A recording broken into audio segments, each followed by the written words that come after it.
What is up, my fellow gamers? In today's video, we got a lot to cover. We're going over the ranks, the rarities, we're going over stat, a bunch of different formulas and theories that I've come up with. We're also going to go over the training camp store as well, some best buys, what to look out for, what to buy in that store. Timestamps down below so you can navigate to what you are looking for. Now, the first thing I want to go over is like the rarities and the ranks of which rarity rank is better than the other one. So like, I know a lot of people are asking like, is it better to have a maxed out rank 7 blue rare? Is that better than having like a rank 1 legendary or a rank 2 legendary? So that's what we're going to be talking about. So let's go over like the rares to legendary conversion. Now this is my personal conversion. This is my experience from playing the game in the early access and global launch. I'm sure there's going to be some people out there who are, there's always going to be that 1-2 people who are going to complain or something, in the comments. But for the most part, this should help at least most people kind of get a better grasp on how this, conversion works. No matter what rarity, a rank 1 in my book is always feels like it's unplayable. No matter what rarity it is, if you have it at rank 1, I would say, it's almost not going to be good compared to any other rarity that you have at least like rank 4. Because rank 1s, they have no real moves unlocked, no skills. Once you get to rank 2 is even still, I feel like, not the greatest. I feel like you don't fully kind of unlock a player's somewhat potential until you kind of get to that rank 3, at least for the legendaries. I think rank 1 and rank 2 legendaries are pretty crappy. In fact, I would go as far to say a rank 7 blue rare. I would take a rank 7 blue rare over a rank 1 legendary and over a rank 2 legendary. I think rank 3 is when the legendaries really start to get like a huge jump in not only their stats, but they're also going to have a lot more skills and moves. Also to mention that I feel like this theory doesn't go with all the rares. There are some rares that are like really bad, even maxed out. The Eric Gordons maxed out, they're only an 81 overall. The Hardaway Jr., I know there's some people who like his exclusive skill. The Montrezl Harrells, the Tobias Harris. Like, I feel like these ones at the bottom, even maxed out, they're not comparable to a legendary. At that point, I would even still take like a rank 2 legendary over them. I'm talking more about the good rares, the ones that I would put in like the S and the A tier. So like the rookie Currys and LeBron James and Durant's, these ones, all these ones up here, all the ones that you typically would see a lot of people use, those rares at a rank 7 maxed out, I feel are better than a rank 1 and rank 2 legendary. As for the epics, it's going to be a little bit different. The epics, I feel like you can really utilize the rares a lot more until you get an epic to, I want to say, at least like rank 5, rank 4 is when then I would go ahead and switch to an epic. So it's definitely, you definitely need to like get an epic a lot higher in the rank for it to be what I would say comparable to a maxed out blue rare, like one of these good ones, like we'll take for instance this rookie LeBron James. If you can compare these two, you can see that the stat wise is going to be different. You've got a 4 extra overall, so the stats are going to naturally just be higher at rank 5. There's going to be different moves unlocked and different skills unlocked as well. But I feel like right here, once you get a epic to rank 5, this is when they kind of start to outshine those maxed out blue rares. So even having like this rookie LeBron James at a rank 7, I feel like someone, for an example, like a Towns at rank 5, they're kind of close. They're pretty close, but I would still go with that epic rank 5. Epic rank 6 is definitely way better. So at a rank 6 or higher, I say they're way better than any maxed out blue rare. As far as the epics to legendaries go, if we take let's take like Jimmy Butler and then compare it to like a legendary, this is also another one that's going to be a little bit difficult. I feel as though once you get a epic to kind of like that rank 5, rank 6, it's still going to be better than a rank 2. Rank 3 is kind of close, like a legendary rank 3 to a maxed out epic is where I would say they're pretty close to being about the same, almost a little bit maybe favored towards the maxed out epic. I will say though that once you get a legendary to what I would say is like a rank 4, I feel like a rank 4 legendary is going to be better than a maxed out epic. So that's where I would draw the line of, this legendary is way better than a maxed out epic. Hopefully that gives you a little bit of a better understanding between comparing and contrasting, you know, the different ranks and rarities and stuff that goes on with that.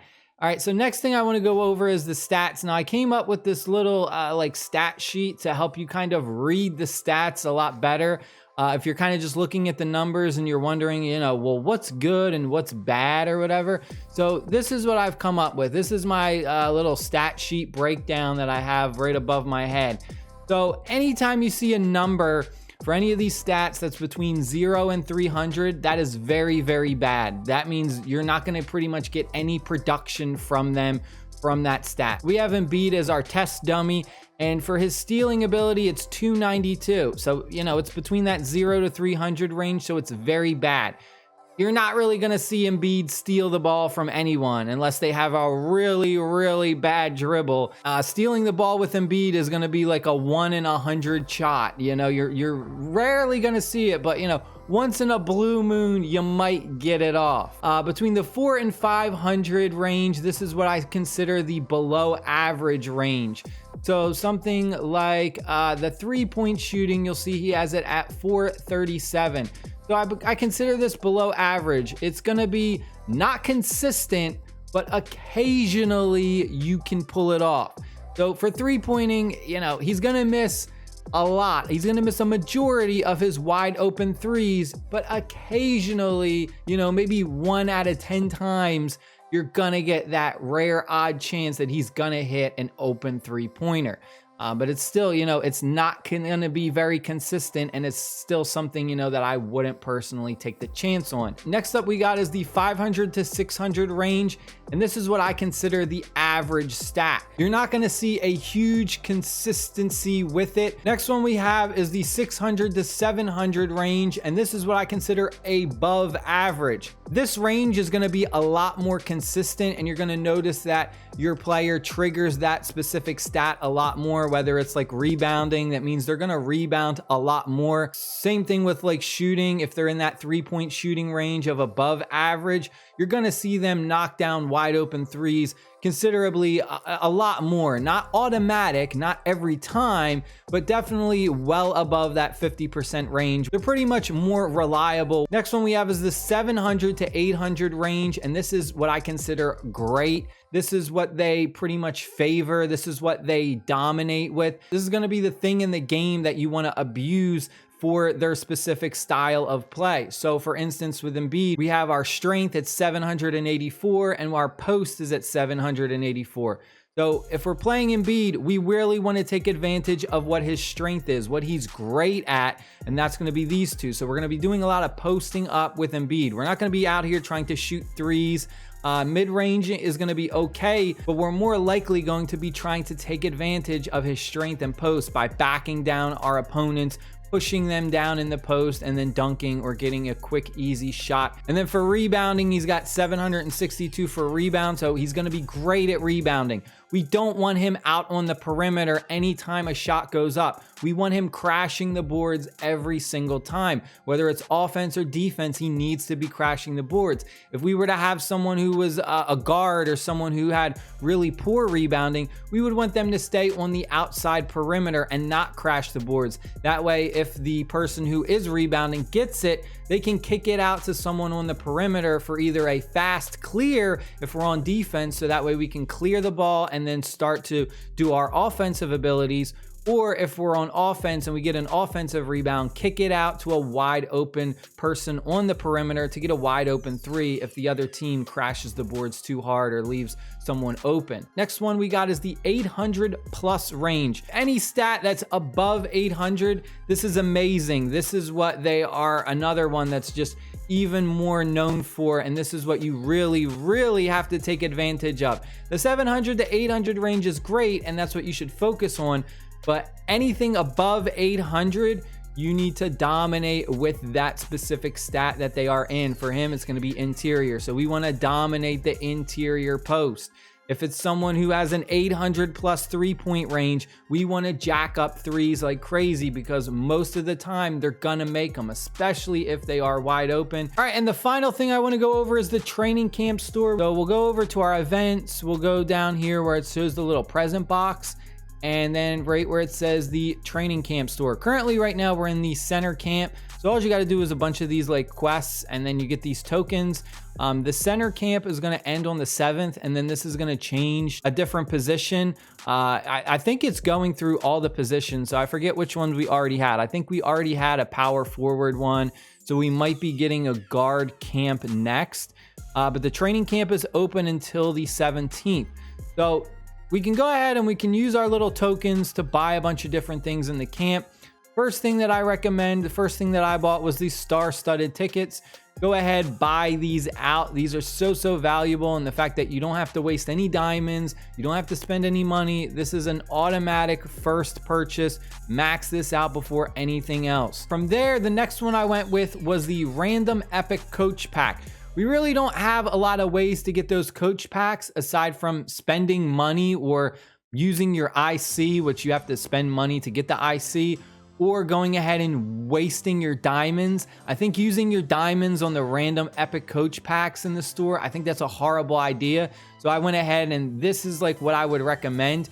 Go ahead, use your tokens, buy out the random epic coach pack second. Next, I went with the gold pack large. Gold is a very important resource in this. It goes ahead and it lets you buy new players from the market. So you always want to have as much gold as possible. So this was the next one that I went ahead and I got. Now this can necessarily be personal choice if you want to summon, but I definitely think that the 2 advanced skill manuals are more valuable than the Team Infinite tickets. If you know, you know, starting to finally run out of those advanced skill manuals. These are very valuable. You don't want to get to a point where you rank up a player that you've been saving, tons of copies for, and you're finally able to get them to rank 5, rank 6, max them out, and you just don't have enough skill manuals to go ahead and upgrade their skills or moves. That is the worst feeling ever. So this would be my next purchase. This is what I'm trying to buy out next. The way that this is set up is I believe that you can pretty much buy out everything aside from the basic activity pack. This is going to be the last one. So as long as you keep up with this and you're doing all of the missions, all of these camp missions every day, you should be able to just buy everything out anyway and then just leave the basic activity pack for last. Now I know some people are going to say that you can upgrade your skills with actual players. Typically people would use like your blue players, but if you do it that way, you're really wasting gold, especially if you're going into the player market and you're buying the cheapest blue rares you can to use those. If you want to take a look at the difference, the advanced skill manuals, we're getting 100 XP and we're getting 2 of those in that store. So we're getting 200 XP every time we go ahead and buy one of those in that training camp. If we take a cheap blue rare that we got for like 5,000 gold, it's only giving us 100, so potentially you're wasting like 10,000 gold for 200 XP. You don't want to waste your gold buying players and then using the players for XP. That is a horrible method. You're going to waste so much gold that you could have used to actually buy another player that you're going to use in the market, like an epic or something. So don't do that method. It is really bad. I just feel like this isn't worth it. You're getting 1 ticket. You can go ahead and you can buy 10 of these. Buying 10 of these, I feel, is still not equivalent, to what you're going to get from it. You're typically going to get all the blue rares depending on your pity system. you know, if you're at your pity, you're gonna hit an epic after the 20th. So this would be my last purchase. The other thing is, I know people are gonna say, well, you could use these tickets to then go ahead and use those as manuals. But again, like you have to use 2 of those rares to equal, you know, the same of this. And again, you would rather use those rares to go ahead and recycle them for tokens to then go ahead and buy star-studded tickets or even sell them for the gold. Like, there's so many better ways to use those. And then this is going to be the last one, the basic activity pack. You've got a limit of 999. This is just the last thing that you're going to be farming up when we reach close to the end of the event. Just buy these after you've already bought everything else. That is it. I hope you guys and girls enjoyed the video. Stay happy, stay safe. I'll see y'all later. Peace.